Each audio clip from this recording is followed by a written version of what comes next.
Coming up now, the very latest news from Pattaya and Thailand via the fabulous Pattaya Media Group. Please like and subscribe. It helps us and it helps you too.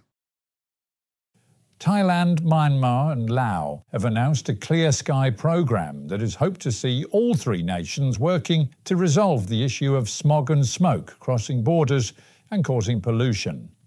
Amid a fanfare launch at the Ministry of Foreign Affairs, someone appears perhaps to have forgotten to tell rice farmers in all three countries who are busy burning rice stubble now as the harvest season ends.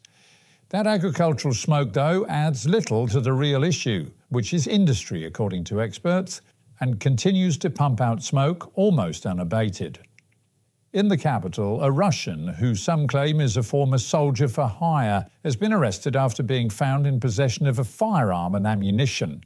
The 25-year-old was nabbed in his condo after complaints to police that he'd sent threatening messages to others, along with photos of his weapon. When questioned, he claimed that neither the weapon nor the munitions were his, but that they'd been left there by a good friend for safekeeping. However, he'd forgotten the friend's name. That hasn't worked for him, and he was in custody last night. And for 30 hours, the owner of a gold and diamond ring trawled through the local garbage dump in Nakhon Phanom, as it seems she took it off doing chores and accidentally dumped it with the rubbish, seeing it later carted away. Lucky for her, the dump is organised so that each truck has its own dump point. That meant that she had to trawl still through a few truckloads. But the good news, she was reunited with her jewellery, but only after hiring some 20 people to help her in her search. And there has to be a moral here somewhere. A group of ne'er-do-wells fled their vehicle in Lopburi this week after a tyre burst on the main highway. Police attended to the vehicle and found that in addition to leaving behind their documents and phones, they'd also overlooked 1.6 million meth pills that they happened to be transporting towards the capital. Meanwhile, at home and on the Sukhumvit, an interesting turn of events as a Chinese man was found at the wheel of a car that crashed into the central barriers of the underpass. He told police that another driver sideswiped him and he lost control. Skid marking appears to show that he was on the outside lane, which raises questions. Lucky for the boys in brown, as CCTV operates in the tunnel 24/7, so the outcome could be revealed soon. Pattaya police and immigration officers have arrested a 42-year-old Korean who was previously deported from Thailand, only to return via a land crossing, avoiding border checks.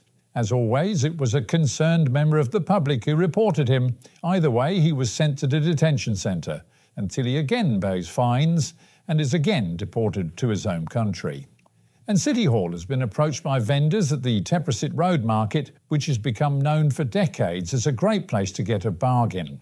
The only problem is that the property owners have decided they want to open it 7 days a week, as opposed to the traditional 3.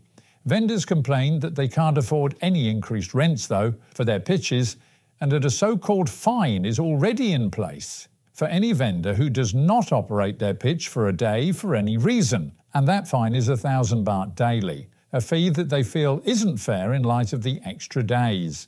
The market has suffered since COVID and not really seen a return to its former glory. The operators hope that the longer working week would attract more visitors and tourists. And with the Met Office promising highs today of just 31 degrees, dropping down to 26, showers in the morning, but otherwise a very humid day with the real feel of 37.